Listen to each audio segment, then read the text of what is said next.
পৃথিবীতে আজরাইল মাত্র 2 দিন কন্দন করেছিল মানুষের জান কবজ করতে গিয়ে। আজরাইলও কেঁদেছে মাত্র 2 দিন। তাছাড়া আজ পর্যন্ত কারো জান কবজে আজরাইলের চোখে পানি আসা অত সহজ না। কি আপনি কি যত যাকে তাকে মনে করছেন? নাম শুনলে বোঝা যাচ্ছে দয়া মায়া নেই। আজরাইল ওলিয়াতাওয়াফাকুম মালাকুল মাউতিল্লাযী ওয়াক্কিলা বিকুম সুম্মা ইলা রাব্বিকুম তুরজাউন। আমি আজরাইলের জীবনী পড়তে গিয়ে পেয়েছিলাম যে কেমন কঠোরতে। এই পৃথিবীতে যখন আদম নবীকে আল্লাহ বানাবেন তো মাটি নিতে পাঠিয়েছিলেন ফেরেশতাদের। যারে যারে পাঠিয়েছে একটা ফেরেশতাও মাটির কন্দন দেখে পারে নাই। শেষ পর্যন্ত আজরাইল এসে থাবা লাগিয়েছিল, খামসা দিয়েছিল মাটিতে, ও কন্দন করেছিল। আজরাইল বলেছে, দেখেন আপনার কন্দনে আমার মন গলবে না, কারণ আমি আমার মালিকের নির্দেশ পালন করছি। অথচ এর আগে 3 ফেরেশতা কিন্তু এসেছিল, জিবরাইল, মিকাইল, ইসরাফিল। কন্দন দেখে তারা ভুলে গেছে, পারে নাই। হযরত আজরাইল যখন এক খামসা দিয়েছেন, তাফসিরে পড়েছি তার এই এক খামসার ভেতরে মাটি ছিল 40 মণ। ওইটা দিয়ে আমাদের আদম নবীকে আল্লাহ বানিয়েছিলেন। আদি পিতাকে 60 হাত লম্বা, 36 হাত মোটা। আমার মনে হয় এরকম মানুষ যদি এখানে আসে আমরা অনেক অজ্ঞান হয়ে যাব। আপনি চিন্তা করতে পারেন, 60 হাত লম্বা, এদিকে মোটা হচ্ছে 36 হাত। এইরকম কঠিন এবং কঠোর হৃদয়ের একজন ফেরেশতা। তিনি বলেন, আমি জীবনে 2 দিন কন্দন করেছিলাম মানুষের জান কবজ করতে গিয়ে। তাছাড়া আমার কোনোদিন চোখে পানি আসে নাই। একদিনে আজরাইল এই সাদ্দাত যেদিন জন্ম নেয় ওই দিন, আর এই আর একদিন যেদিন ও মারা যায় ওই দিন। ও জন্ম হয়েছিল নদীর ভেতরে। সাগরে জাহাজ ডুবে গেলে ওর মা একটা কাঠের উপরে, তক্তার উপরে ভাসছিল। ওই সময় ওর জন্ম হয়। কাঠটা বুকের উপরে রেখে দিয়ে সন্তানটা কাঁধের উপরে রেখে এভাবে কষ্ট করে করে চলছিল। হঠাৎ আল্লাহ বললেন, আজরাইল এই মহিলার জান কবজ করে নিয়ে আস। আজরাইল এসেছিল, দৃশ্য দেখে বলছে, আল্লাহ ওই সাগরে এই ছেলেটা তোমারে যা বলেছি কাজ করে আসো, কিছু দেখা লাগবে না। ও কিন্তু জান কবজ করার পরে মেয়েটা পানির নিচে তলিয়ে গেছে, আর এই বাচ্চাটা সাগরে ভাসছিল এই কাঠের ওপরে। ভাসতে ভাসতে এক কিনারায় পৌঁছিয়ে দিয়েছে ঢেউ তাকে। বাঘে নিয়ে তারে মানুষ করে বাঘের দুধ খেয়ে লোকটা বড় হয়েছে। বলেন তো কোথা থেকে কোথায় নিয়ে এসেছে আল্লাহ তাকে? এই লোকটা যেদিন হুদ নবীর কাছে নিজের পরিচয় দিয়ে যে জান্নাত জাহান্নামের কথা তুমি শোনালে, তোমার ওই জান্নাত আমার লাগবে না, আমি নিজে জান্নাত বানাবো। 20 বছর সময় নিয়ে 22,000 শ্রমিক কাজে লাগিয়ে ওর আয়ত্তে, ওর রাজ্যে যত সোনা রূপা ছিল সবগুলোকে একত্রিত করে ইট বানিয়েছে সোনা রূপা এগুলো দিয়ে দিয়ে। জান্নাতের ভেতরে ছোট ছোট খোপড়ি ঘর বানিয়েছে। হোর আর গেলমানের নাম শুনেছিল। এই জন্য এলাকায় যারা যুবক যুবতী আছে 16 থেকে 30 বছর এই বয়সের উঠতি বয়সের যুবক যুবতীদেরকে নিয়ে ওই ঘরের ভেতরে ও বলেছে এটা হোর আর গেলমান। জান্নাত আজকে উদ্বোধন করবে। আমি ঘটনা বলার জন্য এখানে একটা শিক্ষা আছে, ভালো করে শুনবেন, কারণ আমাদের জন্য সামনে এটা হাসতে পারে। জান্নাতে যখন মেন গেটে যাবে আজকে উদ্বোধন করার জন্য, একটা পিপিলিকা যাবার মতো কোনো রাস্তা নেই, এত কড়া পাহারা চলছে। হঠাৎ করে দেখে জান্নাতের মেন গেটে একজন ফকির বেশি লোক বসা। তো দেখেই রেগে গেছে, এখানে ঢুকলে কি করে? ফকির বেশে লোকটা বলছে, বাদশাহ একটু মাথা নিচ করেন ঘোড়ার পিঠ থেকে, আমি একটা কথা আপনাকে শোনাবো। বলে এখন না, পরে তোমার কথা শোনা যাবে, আমি আগে জান্নাত উদ্বোধন করে নেই। হযরতে আজরাইল ছিল ফেরেশতা। অনেক ডাক দিয়ে বলছে, দেখেন আমি একবার যার কাছে আসি জীবনে ডবল আমার আর আশা লাগে না। আমি ফকির বেশে এসেছি, মনে হচ্ছে ফকির, আমি কিন্তু দুনিয়ার সাধারণ ফকির না, আমি আজরাইল। এই জানটা কবজ করবে। আল্লাহ রাব্বুল আলামিন নির্দেশ দিয়েছেন, ইযা জাজালুহুম লা ইয়াস্তাখিরুনা সাআতাও ওয়া লা ইয়াস্তাকদিমুন। যখন যার কাছে আজল চলে আসে মানে মরণ, ওকে আমি 1 সেকেন্ড আগেও দেই না, পরেও দেই না, নির্ধারিত সময় তুলে নেই। এই লোকটা জোর করে বলেছিল, ফেরেশতা একটু সময় দাও, আমি শুধু বানানো জান্নাত এক নজর দেখেই চলে আসবো, তখন আমার জান নিয়ে নিও, আমার কোনো আফসোস নেই। ফেরেশতা বলেছে, না, জান্নাতের চৌকাঠ পর্যন্ত স্পর্শ করার কোনো অনুমতি আমার কাছে নেই। ঘোড়ার পিঠ থেকে লোকটা তারপরও জোর করে নামতে গিয়েছে, ওখান থেকে জান কবজ করেছে ঘোড়ার পিঠ থেকে। তাফসিরে তাবারিতে দেখেছি, জান্নাতের চৌকাঠি স্পর্শ করার আগে ও মাটিতে ত্রাস করে পড়ে গেছে। আজরাইল বলেন, এই দিন ও যখন আমার কাছে অনুমতি চাইছিল যে 20 বছর একাধারে 22,000 শ্রমিক কাজ করে আমি বিশাল আকাঙ্ক্ষা নিয়ে আসি যে একটু প্রবেশ করে চলে আসবো, কিন্তু আল্লাহর নির্দেশ ছিল না।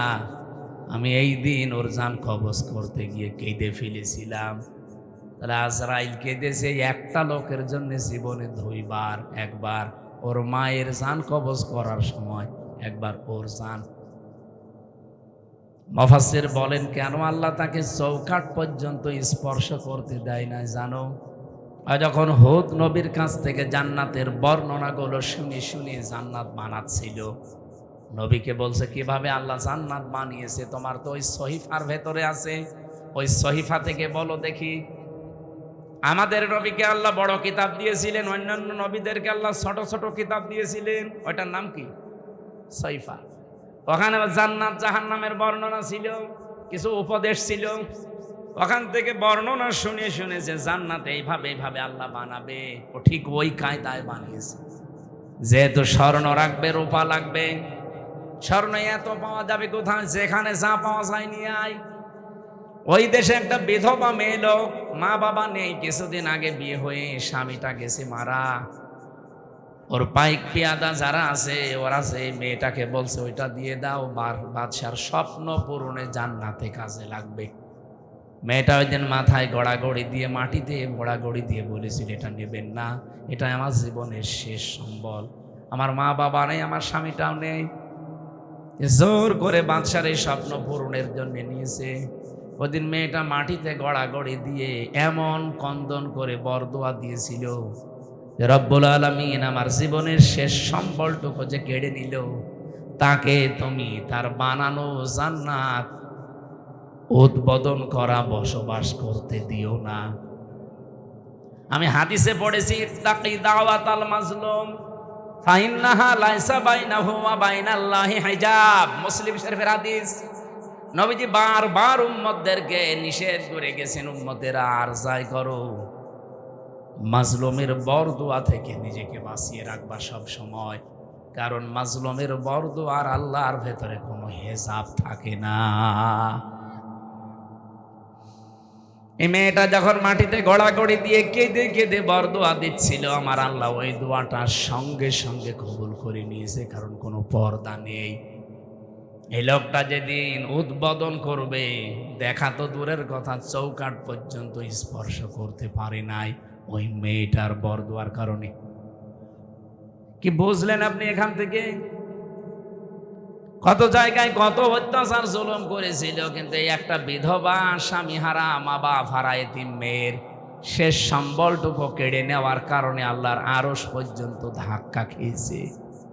সূরা আম্বিয়ার তাফসীর পড়তে গিয়ে পেয়েছিলাম, হযরত ইব্রাহিম নবীকে আল্লাহ যখন সাহায্য করার জন্য ফেরেশতা পাঠিয়েছিলেন, ওই সময় তিনি আল্লাহর প্রতি এমন ঈমান দেখিয়েছেন, আল্লাহ পাক বলেন, ইব্রাহিম আলাইহিস সালামের জন্য আমি আল্লাহ আগুনকে قلنا يا نهر كوني بردا وسلاما على إبراهيم বলনা আমি নিজে বলেছি, এখানে অন্য কাউকে আমি বলতে বলিনি। ইব্রাহিমের ঈমান দেখার পরে আমি আল্লাহ এত বেশি খুশি হয়েছি যে ফেরেশতা জিবরাইলের সাহায্য সে নিতে রাজি না, মিকাইলের সাহায্য নিতে রাজি না। আমি আল্লাহ এত বেশি পছন্দ করলাম তার এই কথাটাকে শেষ পর্যন্ত বলেছি ঠিক আছে বল না, আমি নিজে এখানে কর্তা হয়ে গেছি, আমি নিজে কাজ করছি, নিজে আমি ফাইল। ইয়া নারু হে আগুন কোনি হয়ে যাও বারদান ঠান্ডা। আল্লাহ বারদান দেওয়ার পরে সালামান শব্দ মাঝখানে যদি না দিয়ে একবারে দিতেন আলা ইব্রাহিম, আমার ইব্রাহিমের প্রতি ঠান্ডা হয়ে যা। আল্লাহর হুকুম পাওয়ার সঙ্গে সঙ্গে আগুন এত বেশি ঠান্ডা হয়ে যেত, তখন আবার লেপ তোষক লাগতো গরম করার জন্য।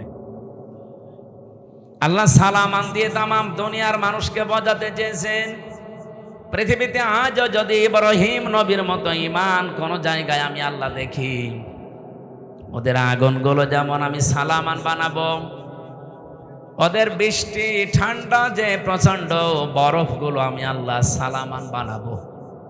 সালামান দিয়ে তাফসিরে ফি জিলালিল কোরআনে সাইয়্যিদ কুতুব লিখেছেন এই শব্দটা যদি আল্লাহ না দিতেন ইব্রাহিম নবী কিন্তু আগুনের ভেতরে 40 দিন থাকতে পারতেন না। এত বেশি ঠান্ডা হয়ে যেত যে থাকার অযোগ্য হয়ে যেত জায়গাটা, উনি আবার বরফ হয়ে যেতেন। আল্লাহ বলেন যদি সালামান না দিতাম আগুনটা একটু গরম থাকতো, তখন আবার ফ্যান দেওয়া লাগতো জিবরাইল মিকাইলকে দিয়ে, যে ফ্যান নিয়ে যাও অথবা এসি সেট করো, পাখা নিয়ে যাও না। এমন শব্দ আমি চয়ন করে লাগিয়ে দিয়েছি, সালামান মানে শান্তি, একেবারে গরমও না ঠান্ডাও না। এই জায়গাটা অন্তত আমি আল্লাহর নির্দেশ যতদিনের পরে না আসে ততদিন এটা নাতি সাতিষ্ণ হয়ে যাও। এয়ার কন্ডিশন যেটা বলা হয়, নয় ঠান্ডা নয় গরম, এরকম একটা পরিবেশ তৈরি হও। আগুন হুকুম মেনে তাই হয়েছিল 40 দিন। পরবর্তীতে হযরত ইব্রাহিমের নাতনি যারা তারা জিজ্ঞাসা করতো, দাদা দুনিয়ার জীবনে আপনি সবচাইতে শান্তি পেয়েছেন কত? উনি বলেছিলেন এই পৃথিবীতে যতদিন আমি হায়াত পেয়েছি সবচাইতে বেশি শান্তি সুখে আরামে ছিলাম ওই 40 দিন যখন আগুনে ছিলাম। তার মানে আগুনের ভেতরেও শান্তি দিতে পারে কে? সব কিছুর উপরে যেন ওনার ক্ষমতা চলছে। ইন্নামাস সাবিলু আলাল্লাযীনা ইয়াযলিমুনান নাস ওয়া ইয়াবগুনা ফিল আরদি বিগাইরিল হক। এটা সূরা শুরার 42 নম্বর আয়াতে আছে, 25 নম্বর পারার 6 নম্বর পৃষ্ঠার 13 নম্বর লাইনে পাবেন। আল্লাহ পাক বলেন আমি আল্লাহ নিজে মামলা দেব, কেস দেব, অভিযোগ দায়ের করব তাদের বিরুদ্ধে দুনিয়ায় যারা মানুষ হয়ে মানুষের উপরে জুলুম করে, অত্যাচার করে। নাটোরবাসী একটু খেয়াল করেন আল্লাহর বক্তব্যের দিকে। আল্লাহ কিন্তু ইয়াজলিমুনাল মুসলিমুনা দেননি, যে যারা মুসলমানদের উপর অত্যাচার করে তারা আমি আল্লাহর টার্গেট, তাদের বিরুদ্ধে মামলা না। ইয়াজলিমুনান নাস, ইয়াজলিমুনা এটা মুজারে, বর্তমান ভবিষ্যৎ, প্রেজেন্ট ফিউচার। নাস মানে মানুষ, নাসের আগে আল্লাহ আলিফ লাম দিয়েছেন। আল্লাহ পাক জানাতে চেয়েছেন এই পৃথিবীতে একটা মানুষের উপরও যদি কেউ জুলুম করে, অত্যাচার করে, তার অধিকার নষ্ট করে, আমি আল্লাহ নিজে তার বিরুদ্ধে মামলা দায়ের করব। পুলিশ এসেছে, আপনি যদি আজকে পুলিশের কাজে বাধা দেন কালকে মামলা হবে, পুলিশ বাদী কেস হবে। কথা বলছেন? আপনি জিজ্ঞাসা করেন ওনাদের কাজে বাধা দেবেন, কালকে আপনি মামলার আসামি হয়ে যাবেন, পুলিশ বাদী মামলা হবে। আপনি এখন আল্লাহর কাছে সরাসরি বাধা দিচ্ছেন, তার মানে এই দুনিয়াতে যেই মানুষগুলো মানুষ হয়ে মানুষের ওপরে জুলুম করে, তাদের অধিকার নষ্ট করে, তাদের বেঁচে থাকা কেড়ে নেয়, তারা কিন্তু আর সাধারণ নেই, তারা আল্লাহর মামলার আসামি। দুনিয়াতে পুলিশ বাদী কেস হলে পুলিশই বিচার করতে পারে না, বিচারক আলাদা আছে। কথা বলছে না কেন? নাকি ওনারা কেস দিলে ওনারা বিচার করবে? না, জীবনও না। আলাদা আছে, ম্যাজিস্ট্রেট আছে, জজ আছে, বিচারপতি আছে, সেখানে আস্তে আস্তে উঠবে। যদি নাটোরের ম্যাজিস্ট্রেট কোর্টে যায়, এখান থেকে যাবে জজ কোর্টে। এই নাটোর জেলা যদি না হয়, এখান থেকে চলে যাবে হয়তো বিভাগীয় শহরে রাজশাহী। সেখান থেকে যদি না হয়, এখান থেকে চলে যাবে একেবারে রাজধানী ঢাকা হাইকোর্টে। হাইকোর্ট থেকে যদি না হয়, চলে যাবে সুপ্রিম কোর্টে। ওখানে আবার বেঞ্চ আলাদা আছে। এই যে বাংলাদেশের সিস্টেমগুলো দেখলেন, যারাই মামলা দিক তারা নিজেরা বিচার করতে পারে না, আলাদা আলাদা বেঞ্চ আছে। আর আল্লাহ বলেন, আমি নিজে মামলার দায়ের করব আর নিজেই বিচার করব। আপনি কথার ওজন টের পাচ্ছেন? আল্লাহ নিজে মামলা দায়ের করবে, নিজেই বাদী, আবার নিজেই বিচারপতি। সুতরাং এই 15.5 বছরে বাংলাদেশে যারা জুলুম করেছেন, আপনি নিজে তো জানেন যে আপনি জালেম কিনা। আপনি কিন্তু আর হামজার মামলার আসামি নেই, আপনি সরাসরি আল্লাহর মামলার আসামি। আমার নিজের মামলাটাই বলছি, মামলার আয়ু থেকে শুরু করে একেবারে যিনি নির্দেশ দিয়েছেন, ওই পালিয়ে গেছে উনি। এই প্রত্যেকটা জায়গায় আমি দেখেছি এরা সব আমার উপরে অবিচার করেছে। কারণ মামলাটা যদি আমি সম্পৃক্ত থাকতাম, আল্লাহর কসম, কোরআন আমার সামনে, জীবনেও কোনোদিনই কথা তুলতাম না। কোরআন আমি মাথায় নিয়ে বলতে পারবো এই মামলা সম্পর্কে আল্লাহর কসম আমি কিচ্ছু জানি না। আনসারুল্লাহ বাংলা টিমের প্রধান নাকি আমি, অথচ ওই ছাতা যে কি আমি আজ পর্যন্ত জানি না। এমনকি মামলার আইও পুলিশ, উনি নিজেও বলতো আমারে যে হুজুর আমিও জানি আপনার কোনো দোষ নেই, করেন কেন? উপরের নির্দেশ। সব এইভাবে চলছিল।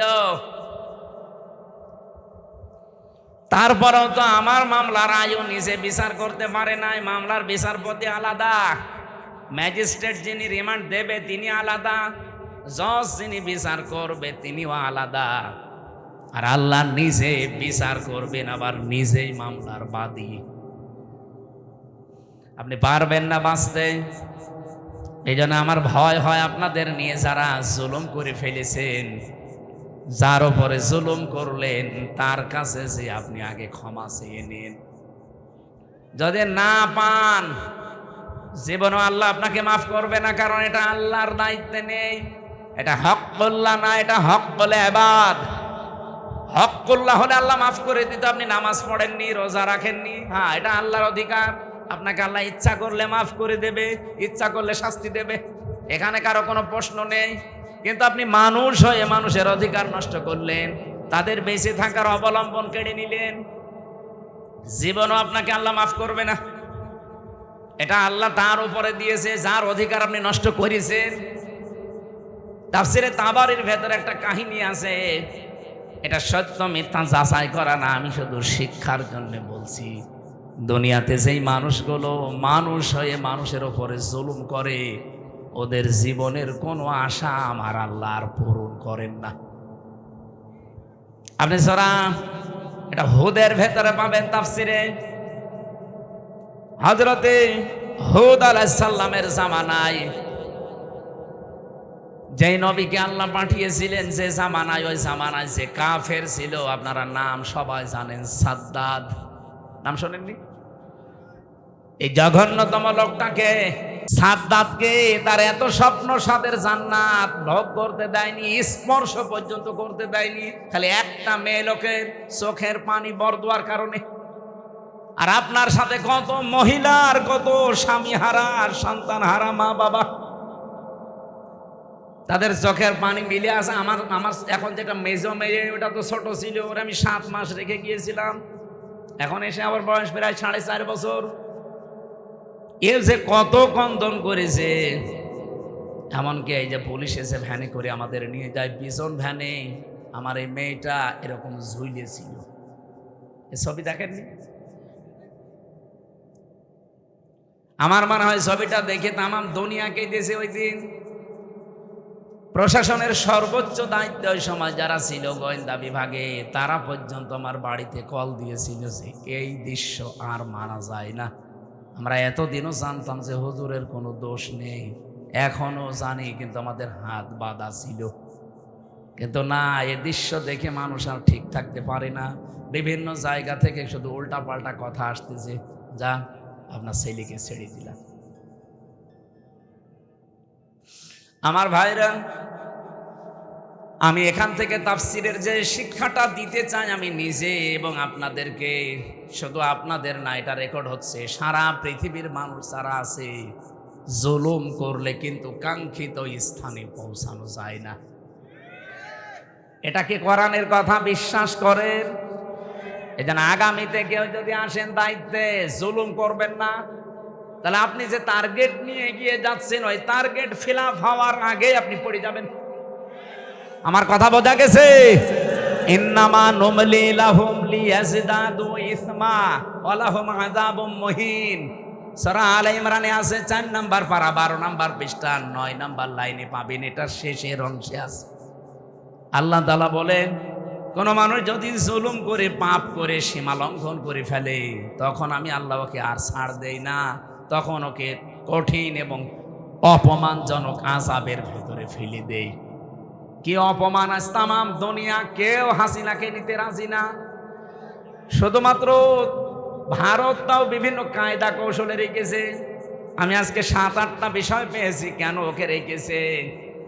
এই যে বিডিআর হত্যা, 57 জন অফিসার হত্যা, বিশেষ করে শাপলা চত্বরে আলেমদের হত্যা, এই 2টা হত্যার পেছনে সরাসরি জড়িত আছে ইন্ডিয়া নিজে। এই এখন প্রমাণ আস্তে আস্তে বের হচ্ছে। অলরেডি আন্তর্জাতিক আদালতে হেগে ওদের বিরুদ্ধে 2 জনের বিরুদ্ধে মামলা হচ্ছে, হাসিনা আর মোদি। এই 2 জনকে যদি সত্যি ওখানে নিয়ে যাবজ্জীবন জেল অথবা ফাঁসির রায় দিয়ে দেয়, শেষে ইন্ডিয়ার সাথে বিশ্বের বহু দেশের সম্পর্ক মানবাধিকার নষ্ট করার জন্য খারাপ হয়ে যাবে। আমি একটাও বানিয়ে বলছি না, সব আমার এখানে রেকর্ড আছে, আন্তর্জাতিক তথ্য সব। মাইক্রোসফট নাম শুনেছেন? 257টা দেশ নিয়ে তারা রিপোর্ট বানিয়েছে, বিশেষ করে বাংলাদেশের শাপলা চত্বরটা নিয়ে। আর ওদিকে বিডিআর হত্যা।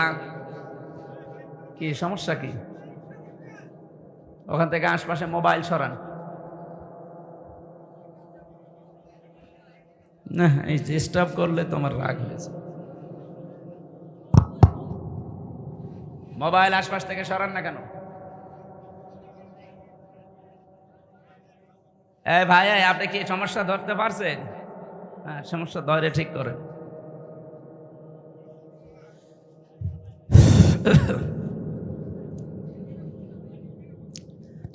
আমার ভাইরা, যে কথা তুলেছিলাম এখান থেকে আমার নিজের কাছে এই কথা মনে হচ্ছে। আমি নিজে যেহেতু রিপোর্টগুলো গতকালকে পেয়েছি, আর আমি বলছি একটা আমার নিজের না, খ্রিস্টানদের বানানো রিপোর্ট। ওরা তো আমার বন্ধু না, মুসলমানদের বন্ধু খ্রিস্টানরা। ওরা যখন এগুলো দিয়েছে আগস্টের 5 তারিখের পর থেকে আজকে মে মাসের 5 তারিখ চলছে, এই একাধারে 9 মাস বারবার ইন্ডিয়া এদিকে বিএনপিকে ধরে, জামাত ইসলামকে ধরে, রাজনৈতিক যত দল আছে বড় বড় তাদেরকে বারবার, বিশেষ করে সেনাবাহিনী যারা আছে এদেশে, এদেরকে চেষ্টা করেছে যে যে কোনো কায়দায় যেন এটা বন্ধ করা যায়। মানে এটা বন্ধ ইউনুস করেনি, এটা অলরেডি চালু হয়ে গেছে।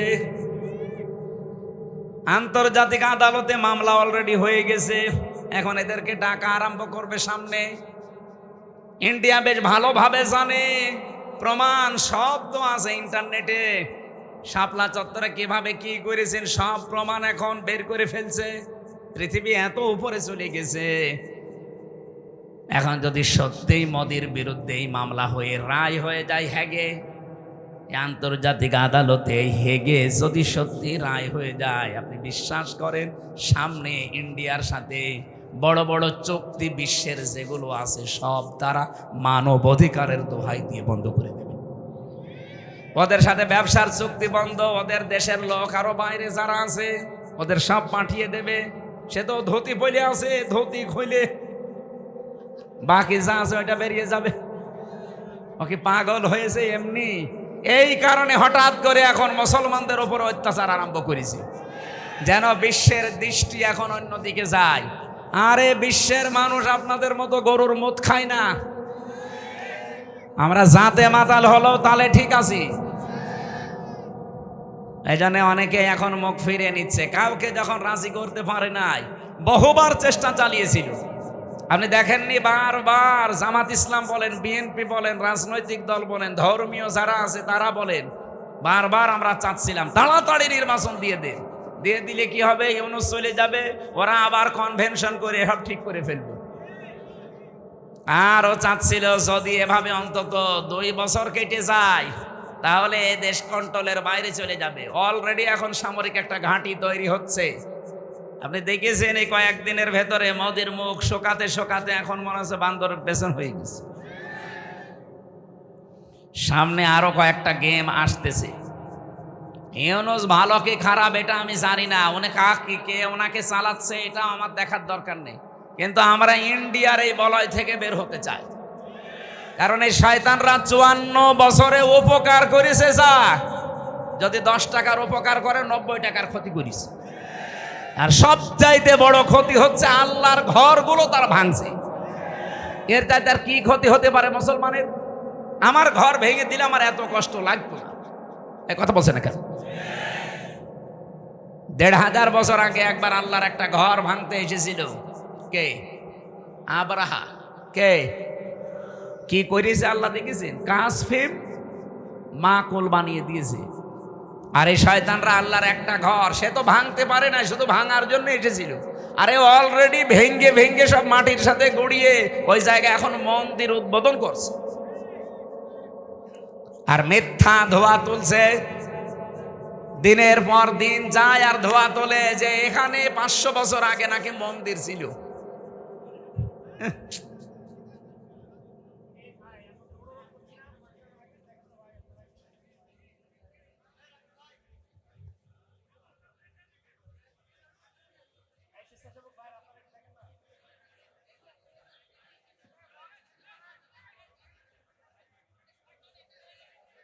এই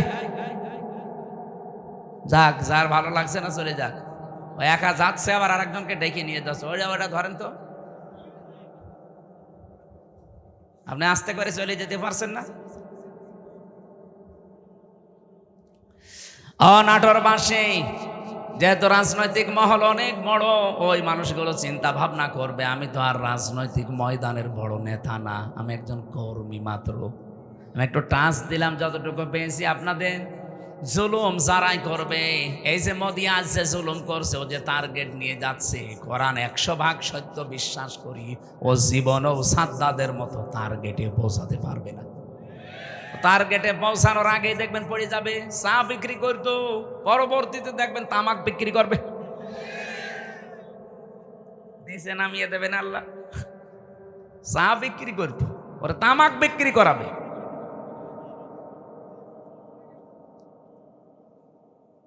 অলরেডি দাঙ্গা বাঁধিয়ে দিয়েছে ভারতে। গত পরশুদিনও দেখলাম 2 জন মুসলমান দাড়িওয়ালা ধরে সরাসরি জবাই করছে। এখন ওর হাতে আর দুনিয়ার কিচ্ছু নেই, শুধু এইটাই আছে পুঁজি যে মুসলমানদের বিরুদ্ধে হিন্দুদের উস্কিয়ে দিয়ে এদের দাঙ্গা তৈরি করে একটা ফায়দা লড়বে, ঘোলা পানিতে মাছ শিকার। এই জন্য গোবিন্দ পরামানিক কিন্তু বুঝে ফেলেছে। বাংলাদেশের পুরা বাংলাদেশ মিলে হিন্দু মহাজোট আছে, তার মহাসচিব গোবিন্দ চন্দ্র পরামানিক গত পরশুদিনও জানিয়েছে না যে তামাম পৃথিবীর হিন্দু ভাইরা, হিন্দু বোনেরা সবাই এই মাতাল মোদিকে থামান। একটা মাতাল এই শয়তানের মনোবাসনা পূর্ণ করতে গিয়ে যা আরম্ভ করেছে, এ পৃথিবী কয়েকদিন পরে বসবাসের অযোগ্য হয়ে যাবে। কারণ ঘরে ঘরে তখন মারামারি শুরু হবে। এই জন্য লোকটাকে থামাতে বলছে।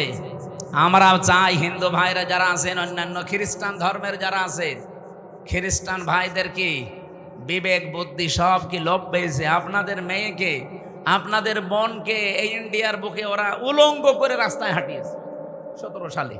এই কথা বলছেন না কেন? আমাকে বানিয়ে বলছি। আপনাদের মাকে, বোনকে, মেয়েকে যারা উলঙ্গ করে রাস্তায় হাঁটাতে পারে, তাও রাজপথে, আপনাদের কি বিবেকে কুকুরে প্রসব করেছে? বিবেকটা জাগ্রত হচ্ছে না?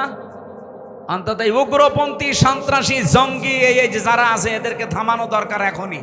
নাই তো এ বাতাস বাংলাদেশে আসলো বলি তখন আমরা নিজেরা কামড়া কামড়ি করে মরা লাগবে।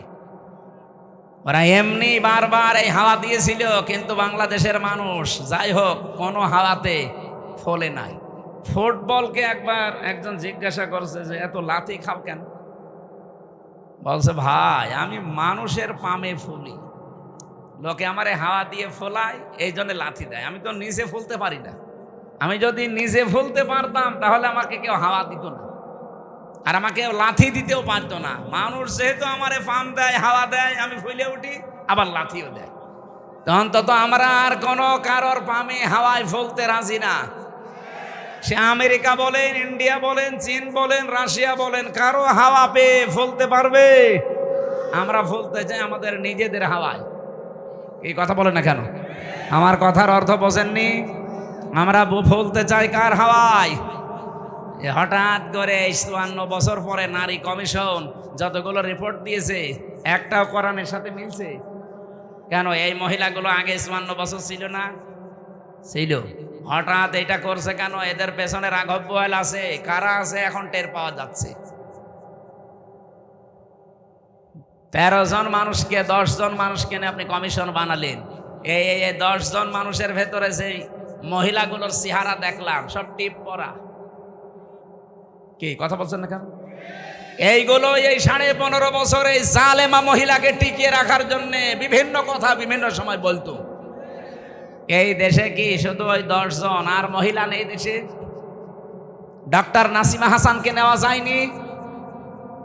ঢাকা বিশ্ববিদ্যালয়ের যে শিক্ষিকা, এই যে কুমিল্লায় বাড়ি, বলেছিল আমার ছেলের কলার চেপে ধরেছেন কেন, জবাব দেওয়া লাগবে। এই মেয়েটাকে নেওয়া যায়নি কমিশনে? তাহলে উল্টা পাল্টা রিপোর্ট দিতে পারতেন না? এমন এমন রিপোর্ট দিয়েছে, শয়তান পর্যন্ত চিন্তা করছে যে আমিও তো এ চিন্তা করি না। ওদের প্রথম রিপোর্টে কি দেখেছে? যে কোনো স্বামী যদি স্ত্রীর সাথে সহবাস করতে চায়, স্ত্রী যদি বলে না আমার এখন হবে না, এরপরও স্বামী যদি সহবাস করে তাহলে ধর্ষণ মামলা হবে। ধর্ষণ মামলা হলে জাজ রায় দেবে। ধর্ষণের বিচার কি? ফাঁসি। কথা বলছে না কেন? আপনার কি মনে হয় এই রিপোর্ট শুনিয়ে বলেন তো? ভালো। তা আপনি রায় দেওয়ার জন্য তো সাক্ষী লাগবে। এখন মানুষের মনের অবস্থা তো আর কেউ জানে না। একই জোর করেছে আর স্ত্রী কি রাজি হচ্ছিল না, এটা তো স্বামী স্ত্রী ছাড়া কেউ জানে না। এখন ওই জায়গায় সাক্ষীর জন্য আপনাকে মানুষ বসিয়ে রাখা লাগবে, অথবা ইউটিউবারদের রাখা লাগবে। আমার মাঝে মাঝে এই যে 318 পৃষ্ঠা পুরাটা পড়লাম, পরে আমার মনে হচ্ছে এগুলো মেয়াদ উত্তীর্ণ গাঁজা খেয়েছে। মানে মেয়াদ আলা গাঁজা খেলেও মানুষ এত নিচে নামে না, এ মেয়াদ পার হয়ে গেছে, ওই গাঁজা খেয়ে পুরা মাতাল। এই জন্য এদেরকে এই নাটোরের পাশের জেলা পাবনায় পাঠানো দরকার। এরকম মানুষ বাইরে থাকলে সব সমাজ নষ্ট করে ফেলবে। কথা বলে না কেন? এটা তো 1 নাম্বার গেল, আর বাকিগুলো তো আরো খারাপ। 2 নাম্বারে দিয়েছে যে দেহ আমার সিদ্ধান্ত আমার। দেহ আমার সিদ্ধান্ত আমার, মানে দেহ কার? এ দেহ আপনি আমার এই যে 33 বছর বয়স, 34 বছর আগে হামজা নামে কেউ আমি ছিলাম না। আমার মা বাবার দায়িত্ব ছিল বিছানায় থাকা, বাকি যা করার কে করেছে? দেহ আমার হয় কি করি? আলালাহুল খালকু ওয়াল আমরু। আল্লাহ বলেন আমি বানিয়েছি, সিদ্ধান্ত বলেন বলেন। এই আয়াতের পুরা বিরুদ্ধে লিখেছে তারা, যে দেহ আমার, সিদ্ধান্ত আমার। 3 নাম্বারে তারা লিখেছে যে যারা যৌন কর্মী আছে এদেরকে শ্রমিকের মর্যাদা দেওয়া লাগবে। আরে ভাই, যৌনকর্মী যারা, এরা যদি শ্রমিকের মর্যাদা পায়, তাহলে যারা ডাকাতি করে তারাও তো পুলিশকে বলবে ভাই আমরাও শ্রমিক, আপনারা আমাদের ধরবেন না, কারণ এই ডাকাতি করা খুব রিস্কের কাজ। আর যে শ্রম দেওয়া লাগে গাছ কেটে রাস্তায় ফেলে, কি কথা বলছে না? আমি সাতক্ষীরা থেকে আসার সময়, ওই যে আশা শুনি মাছের ঘেড় এলাকা, ওই 17 সালের দিকে আসার সময় ডাকাত পড়েছিল রাস্তায়, বিশাল এক গাছ কেটে রাস্তায় ফেলেছে। কেবল মনে হয় একটু আগে কেটে ফেলে রেখেছে, কারণ গাছ কাটতে 2-3 জন সরিয়ে নিয়ে এসে একেবারে জায়গা মতো রাখতে দেখলাম। ওই যে সূর্য ইসের আলো জ্বলছিল লাইটের, ওর ঘাম ঝরছে। এখন আমি কাজ খুলে দিলাম, আমার দিকে তাকিয়ে বলছে হুজুর আপনার টাকাও নেব, আল্লাহ মাফ করবে। আরে শয়তান, যা আছে নিয়ে আমার গাড়িটা আগে ছেড়ে দিই। আল্লাহরে বিশ্বাস আছে। কি বলছে? বলছে আমাদের এলাকায় আপনি মাহফিলে এসেছিলেন, আপনাকে আমরা চিনি, আপনার টাকাও নেব, আল্লাহ মাফ করবে, আপনি চলে যান।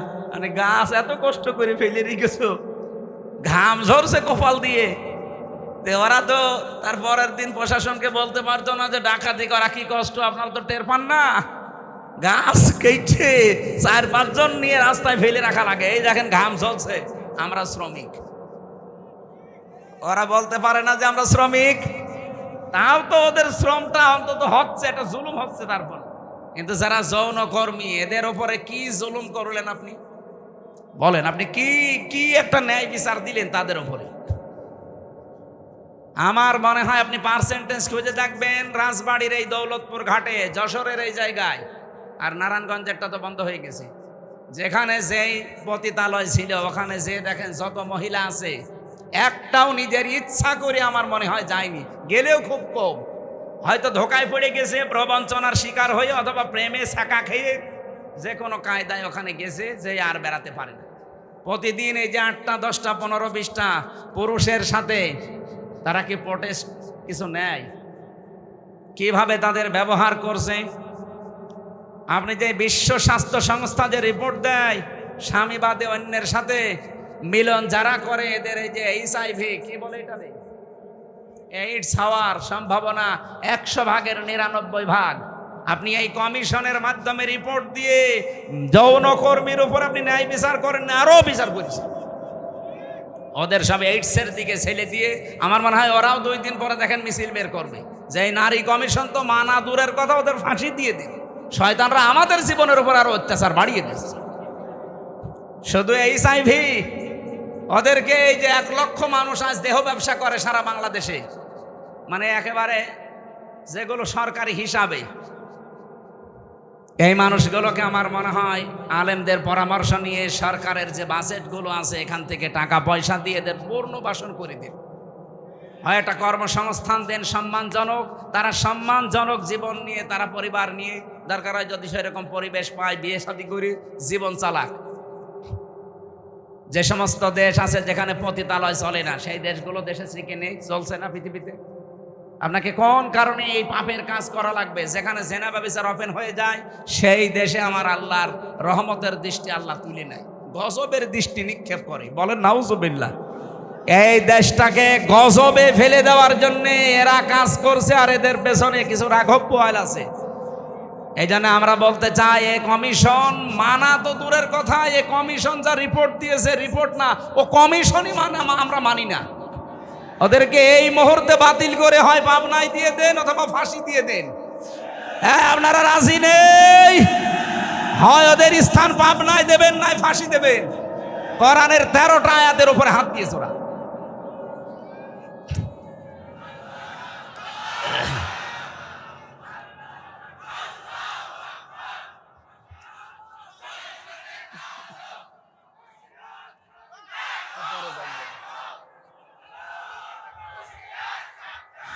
আমার ভাইরা,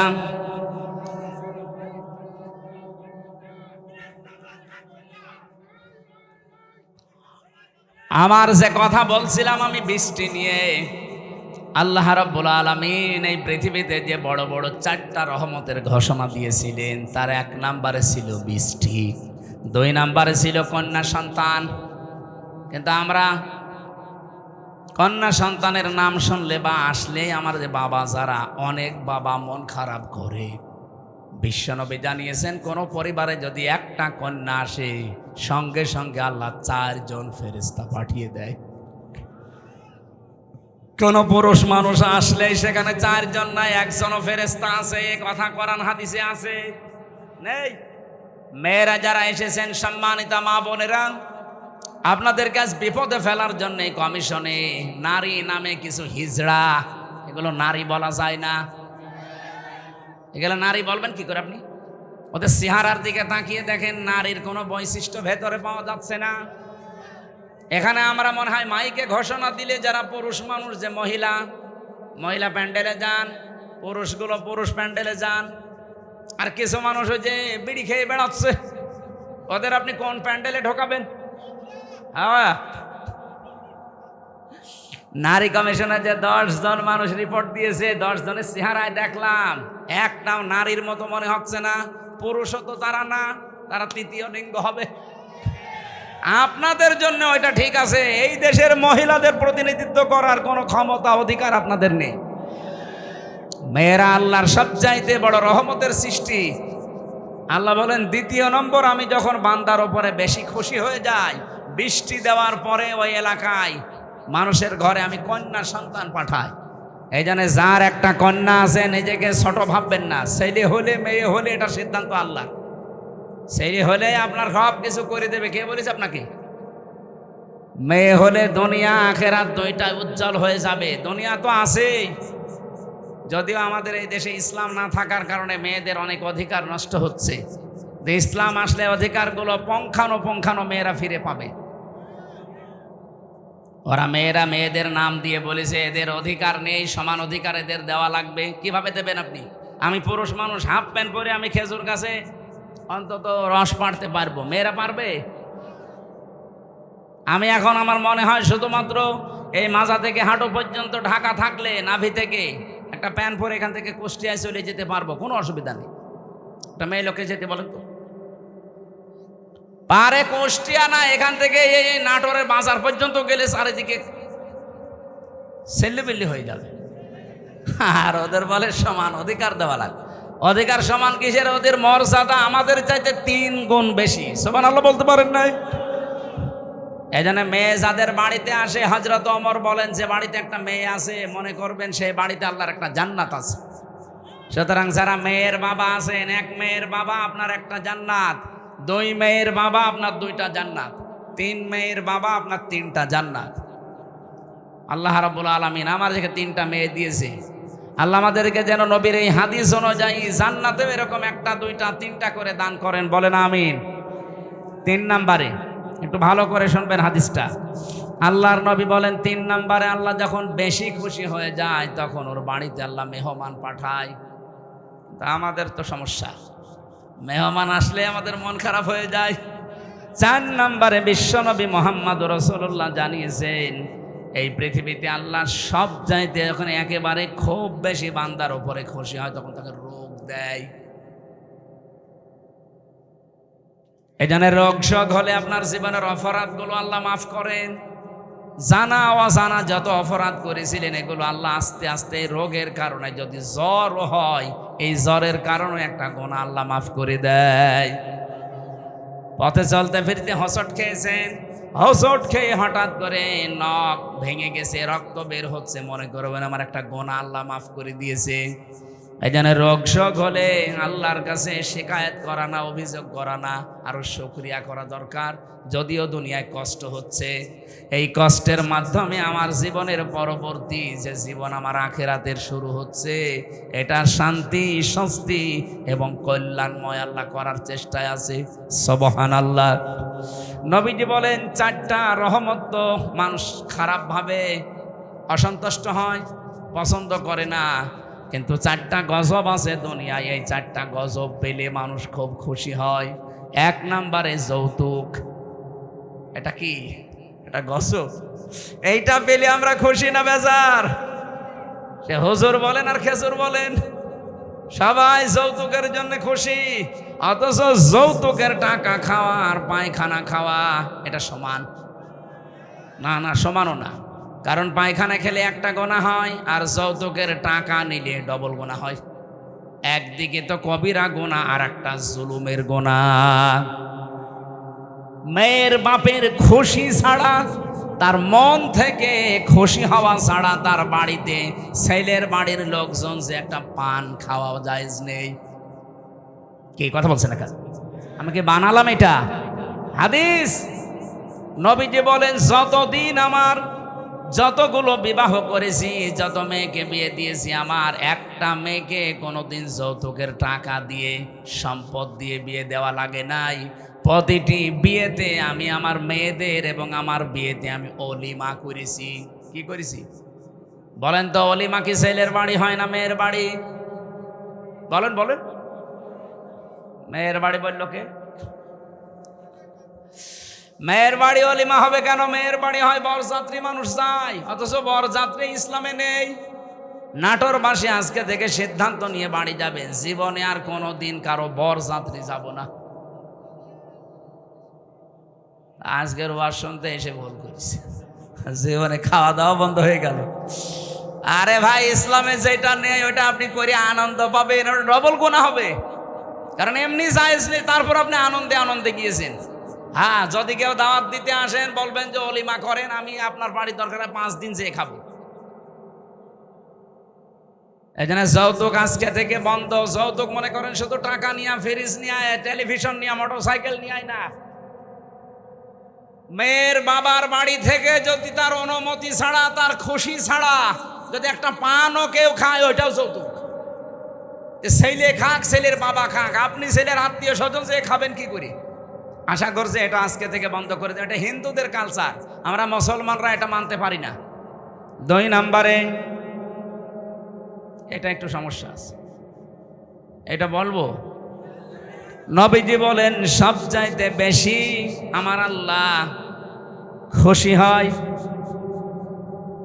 ওই 4টা কাজ করলে।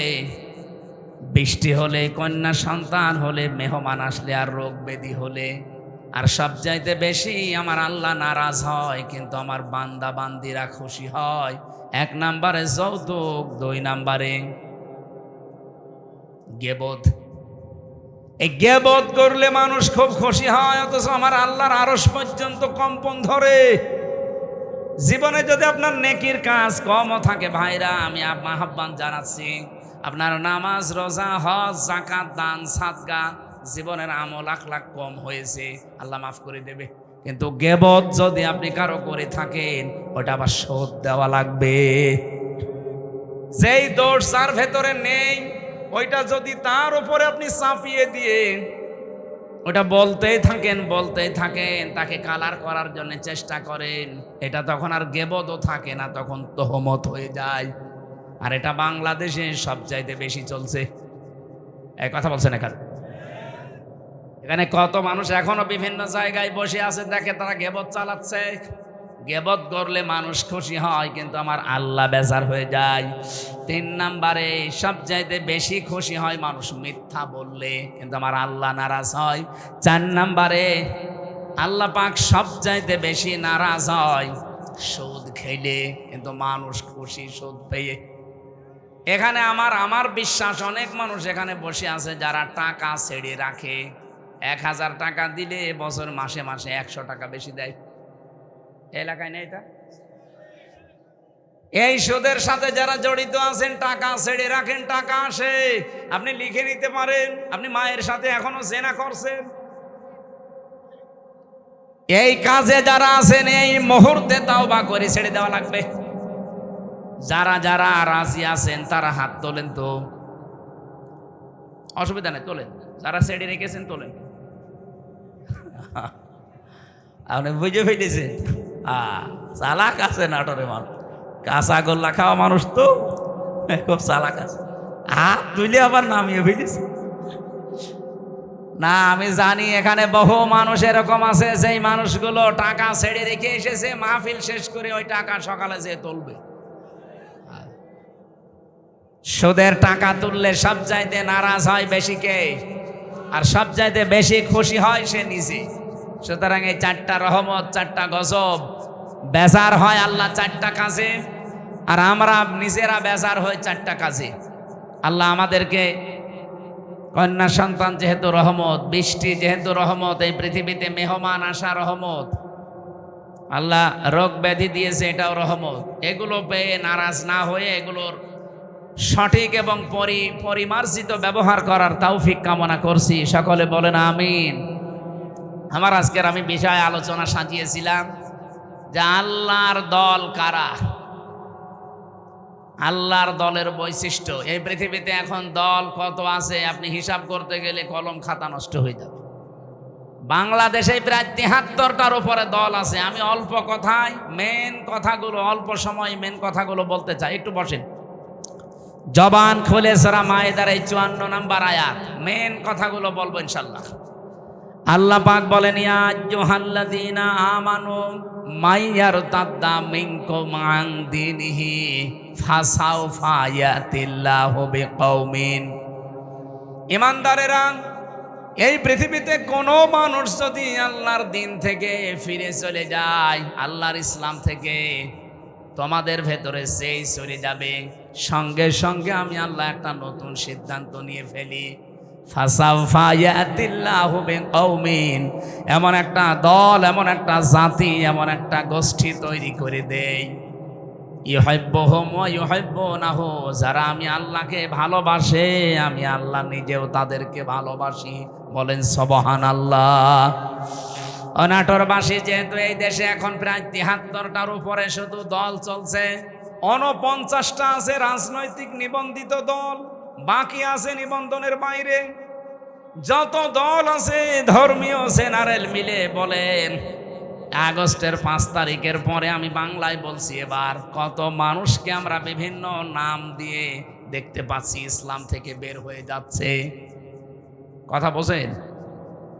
কেউ বিভিন্ন মানুষের উপরে দোষ চাপিয়ে বলছে আমি এর ভেতরে নেই, চলে গেলাম। প্রকারান্তে আপনি ইসলাম থেকেই বের হয়ে যাচ্ছেন। ইসলামের একটা বিধান যদি কারো ভালো না লাগে, তার মানে আপনি তো আর আমাকে ভালো লাগে না তাই জন্যে চলে যান না। আপনার ইসলামের বিধান ভালো লাগে না, তার মানে আপনাকে ভালো লাগছে না কার? বলেন বলেন। আপনি প্রকারান্তে আল্লাহকেই যেন বলছেন যে না, এ বিধান দেওয়া ঠিক হয়নি। হামজা তো বাবার কথা জীবনও বলতে পারে না, ও বলবে আমার আল্লাহর কথা। আল্লাহর কথায় যেমন নামাজ পড়ো আছে, আল্লাহর কথায় যেমন যাকাত দাও আছে, আল্লাহর কথায় ঠিক এইটা আছে যে আমার এই কোরআনকে প্রতিষ্ঠা করো। তা আমি নামাজের ওয়াজ করলে আপনার খুব ভালো হুজুর মনে হয়, রোজার ওয়াজ করলে আপনার কাছে ভালো ওয়াজ মনে হয়, কিন্তু যখনই বলে এই নামাজ রোজার শিক্ষা যেটা, এটা কায়েম করা লাগবে। নামাজের শিক্ষা 27টা, রোজার শিক্ষা 4টা। এইগুলো যদি আমি এখন বাংলায় কায়েমের কথা বলি এই সমাজে, যেটা কায়েম করা দরকার কোরআন দিয়ে, তখনই আপনার কাছে রাজনীতি মনে হয়। আপনি কি আমার চাইতে কোরআন বেশি বোঝেন? আপনি কি শামীম ওসমানের মতো হয়ে গেছেন? বলছে আমি কি ইসলাম বুঝি না? আমাদেরকে ইসলাম বোঝাতে আসবেন না। প্রতিদিন নাকি উনি 72 রাকাত নামাজ পড়ে। এটা যে ডাহা মিথ্যা কথা। এখানে যদি আলেম থাকে জিজ্ঞাসা করেন, দেখেন তো সর্বোচ্চ তাহাজ্জুদের নামাজ 8 রাকাত থেকে 12 রাকাত। কি কথা বলছেন? 8 রাকাতের উপরে তাহাজ্জুদের নামাজ আপনি কোথায় পেলেন? খুব বেশি হলেও নাই 12 রাকাতের উপরে আর তাহাজ্জুদের নামাজ নেই। নবীজি হয় 8 রাকাত পড়তেন, নাই 12 রাকাত পড়তেন। এরপরে এই বেতের পড়ে উনি পড়াটা কমপ্লিট করে দিতেন। আর উনি নাকি 72 রাকাত নামাজ পড়ে তাহাজ্জুদ। ওরা দাহা মিথ্যা কথা। ওরা 2টা 3টায় মাল খেয়ে ঘুমায়, ও তাহাজ্জুদ ফজরের নামাজ তো পড়ে না। তা আপনি তো ইসলাম থেকে বের হয়ে গেছেন প্রকারান্তে হামজার উপরে দোষ চাপিয়ে, যে ওদের দোষ আছে 24-এর দোষ, 71-এর দোষ, 47-এর দোষ। এই কথা না বোঝার ভান করে থাকবেন না। আগস্টের 5 তারিখের পরে বহু মানুষকে আমরা দেখলাম আল্লাহর দিন থেকে প্রকারান্তে ইসলাম থেকে বের হয়ে চলে যাচ্ছে। ওরা আমাদের ভয় দেখাতে চায় যে আমরা চলে গেলে তোমরা নিরুপায় হয়ে যাবে। আরে ভাই, ইসলাম তো আর আমার না, আর আমি ইসলামের মালিকও না, ইসলামও আমার না, ইসলামের মালিকও আমি না। আমার মালিকও আল্লাহ, ইসলামের মালিকও আল্লাহ। আমি শুধু খাদেম। কথা বলেন। আমি খেদমত করছি, আমার একটা পাওনা বাকি আছে। এই যে সভাপতি সাহেবকে যদি উনি বলে এই জমিনটা আমার, আপনারা কাজ করেন, সারাদিন করেন, বিকাল 5টায় আপনাদের বেতন দিয়ে দেব। এখন বলেন তো জমিনের মালিক কি? আমি মালিক উনি না, আমরা কি কামলা খাদেম, কাজ করে খাই। এই জমিনও আমার না, জমিনে যেটা আমরা বপন করছি, এই বীজ বা ধান লাগাচ্ছি, চারা, এগুলোর মালিকও আমরা না, সবার মালিক উনি। আমরা শুধু টাকা পাওয়ার আশায় আছি, বিকাল 5টায় বেতন দিয়ে দেবে, ওইটা নিয়ে আমার সংসার চলবে।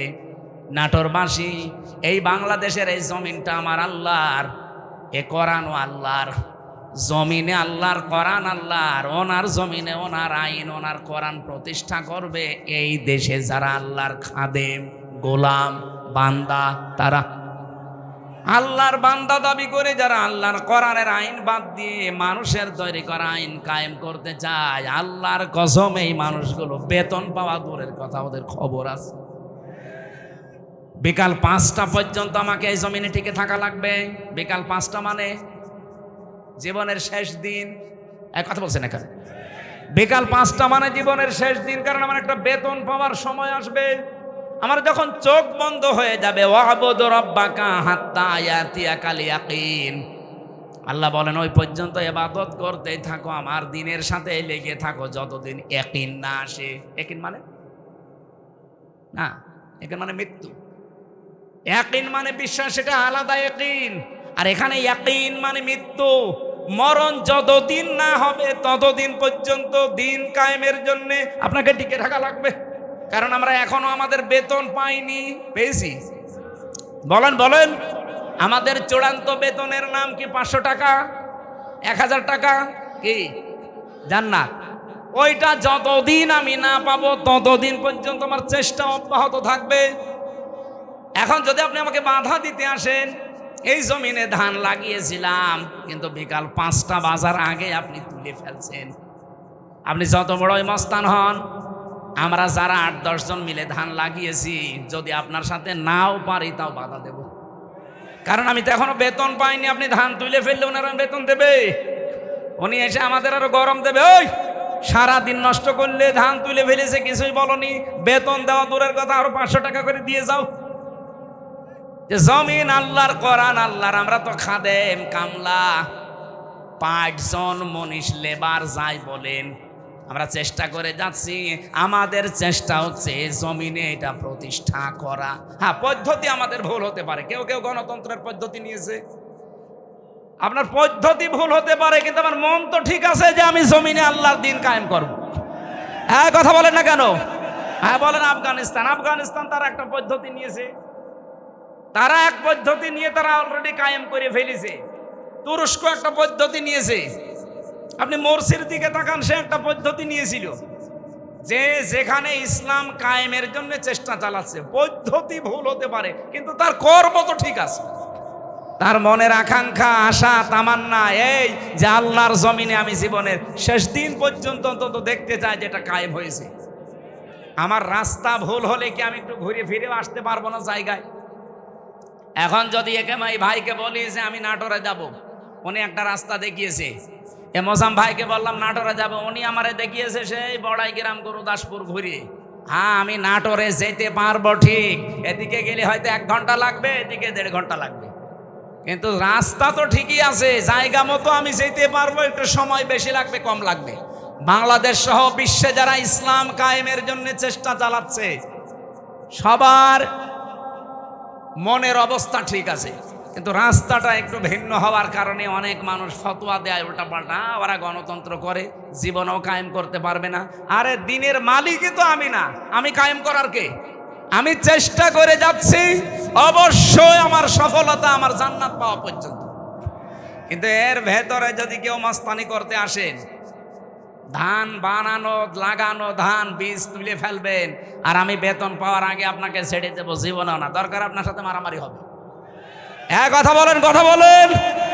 আপনার সাথে হাতাহাতি হবে, মারামারি হবে, যদি মেরে ফেলা লাগে মেরেও ফেলবো, কারণ আমার টার্গেট বেতন। বেতন বলেন, ওই বেতনের নাম বিকাল 5টায় যেটা আল্লাহ দেবে, ওইটা এখনো হয়নি।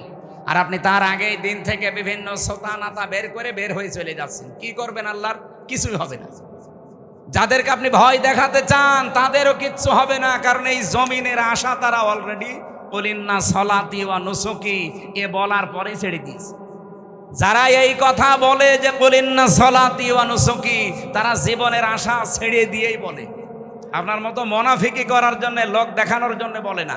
যারা এগুলো বলতো এতদিন, তারা কিন্তু অলরেডি আল্লাহর দিন থেকে বিভিন্ন সোতানাতা বের করে বিভিন্ন কথা ধোয়া তুলে তারা চলে যাচ্ছে। আল্লাহ এই জন্য বলেছেন, যদি কেউ দিন থেকে চলে যায় ফাসাউ ফায়াতিল্লাহ, অতি শীঘ্রই। যারা আরবি জানে, সাউফা শব্দটা আল্লাহ কেন ব্যবহার করে? সিন, সাউফা, কদ, লাম, এরকম 13টা শব্দ আছে। কোন সেন্টেন্সের আগে যদি আসে বাংলা অর্থ দাঁড়ায় খুব তাড়াতাড়ি। আল্লাহ বলেন, যদি কেউ দিন থেকে মুখ ফিরিয়ে চলে যায়, আমি শুধু দেখবো, দেখার পরে অতি তাড়াতাড়ি ইয়াতিল্লাহু বিকৌমিন, একটা দল তৈরি করে দেব। ইউহিব্বুহুম ওয়া ইউহিব্বুনাহু, তারা কি আমি আল্লাহকে ভালোবাসবে, আমি আল্লাহও তাদেরকে ভালোবাসবো। তাদের গুণাগুণ কি হবে? এই যে আল্লাহর দলের বৈশিষ্ট্যগুলো বলতে আল্লাহ এই কথাগুলো দিয়েছেন। রব্বুল আলামিন বলেন তাদের গুণাগুণ হবে প্রথমত 3টা। আজিল্লাতিনা আলাল মুমিনিন, আইজ্জাতিনা আলাল কাফিরিন। তারা নিজেদের প্রতি মুমিনের প্রতি হবে রহমদিল, কিন্তু কাফেরদের প্রতি হবে তারা কঠোর বজ্রমুঠো। বাংলাদেশে আজ দেখান একটা দল কিন্তু অলরেডি আল্লাহ তৈরি করে দিয়েছে, যারা নিজেদের প্রতি এত রহমদিল, নিজের আপন ভাইয়ের সাথেও তাদের এত ভালোবাসা নেই। আমি আমার নিজেরটাই বলছি ভাই, আল্লাহর কসম, আপনাদের এই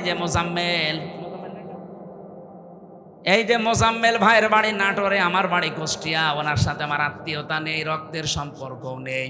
ওনার আমি শুধুমাত্র ভালোবাসি একামতে দিনের কারণে। আর এই ভালোবাসা মহাব্বতটা আল্লাহ নিজে পয়দা করে দিয়েছে। কারণ যখন আল্লাহর দিন থেকে মানুষ মুখ ফিরিয়ে নেয়, তখন একটা দল আল্লাহ নিজে তৈরি করে দেয়। ওই দলের প্রথম বৈশিষ্ট্য তারা নিজেদের প্রতি রহমদিল হয়, মহাব্বত ভালোবাসা তৈরি হয়, কিন্তু কাফেরদের প্রতি তারা কঠোর। আপনি একটা আল্লাহর বিরুদ্ধে অবস্থান নিয়ে দেখেন, নাটোর, কুষ্টিয়া, পাবনা থাকবে না। একামতে দিনের কর্মী যারা কুষ্টিয়াও যা, চট্টগ্রামও তাই, সব একবারে রাস্তায় নেমে আসবে।